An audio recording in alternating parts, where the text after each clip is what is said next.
Happy Tuesday. The Mariners are in Oakland to face the A's in the first of 3 games down in the Bay Area. Seattle takes a 34-27 record into tonight's contest, while the A's are 24-37. George Kirby will start for the Mariners. He's 4-5 with a 4.08 earned run average. He'll go up against Oakland's Mitch Spence, who's pretty good. He's 4-2, 3.52 ERA. First pitch set for 6:40. It'll be on Root Sports Northwest. While despite being idle, the Mariners gained a little breathing room with the Rangers losing yesterday in the American League West. Texas fell to Detroit 2-1. Houston beat St. Louis 7-4 to climb to within 7 games of first place. Angels outlasted San Diego 2-1 to earn their 22nd win of the season. Well, as the Seahawks continue organized team activities, or OTAs, at the VMAC in Renton, the installation of the new offense and defense continues.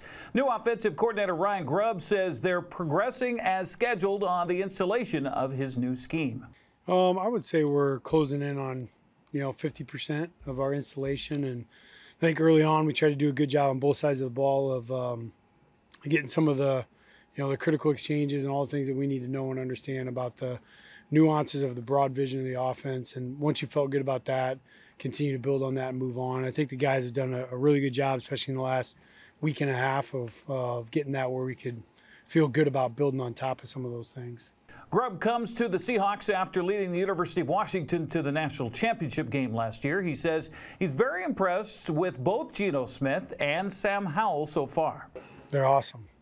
They're friggin' awesome. They are. I think that they're both really, really hard workers. They're very diligent, intelligent, and I know that it means a lot to them. And I think that their leadership in the room and how they react and work together says a lot about the kind of guys that they are, that they understand the team concept, and they're both fighting to get better every day. And I couldn't be more happy with, number one, where they're at, and then the type of guys that management has brought into this place have done a really good job. Sam Howell came to Seattle in an offseason trade with the Washington Commanders. He says he really likes the new offense he's picking up with the Seahawks after what he ran in Washington. It's a little different, but Grubb's done a great job. It's been so much fun learning from him, and obviously, he's had so much success over the past few years.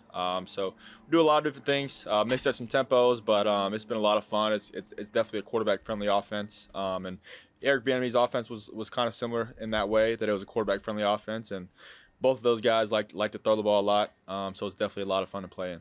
One of Howell's targets will be tight end Pharoah Brown, who came over in free agency from New England. He says he looks forward to his role with the Seahawks.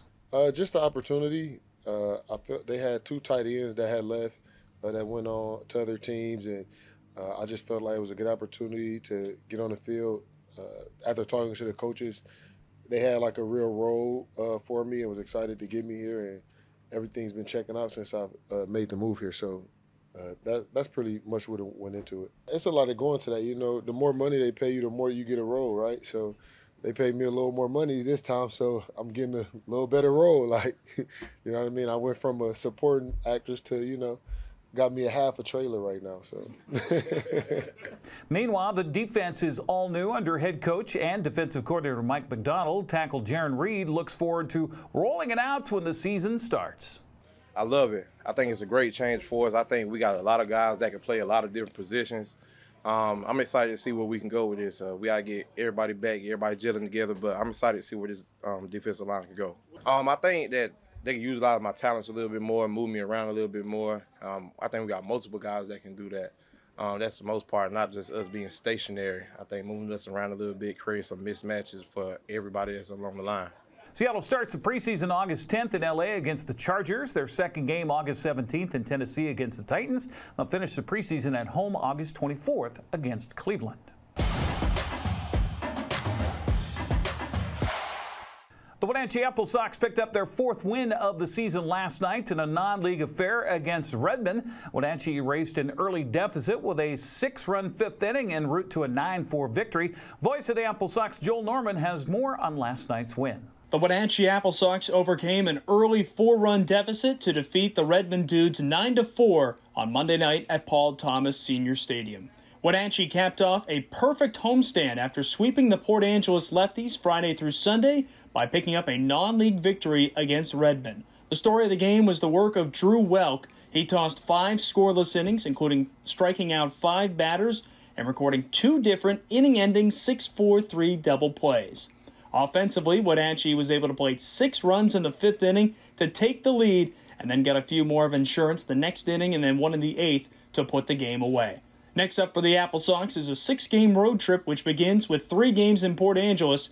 Game 1 of that trip begins on Tuesday night at 6:35 p.m. at Civic Field. With your AppleSox update, I'm Joe Norman. South African Ethan Buckley led the way for Wenatchee, going 3 for 4 with 2 runs. Joe Scheffler helped out the cause, went 2 for 3 with 3 runs. Drew Welk worked 5 innings of relief while allowing no runs and just 1 hit to earn the victory. Wenatchee's on the road tonight to face Port Angeles at 6:35. You can hear the action locally with Joel on Sunny FM. In other action across West Coast League last night, Ridgefield edged Edmonton 3-2. Victoria clobbered Kelowna 12-3. Yakima Valley won a non-league matchup with the Cascade Collegiate All-Stars 12-0. Walla Walla was rained out at Portland. Hey, we're giving away Globetrotter tickets just in time for Father's Day.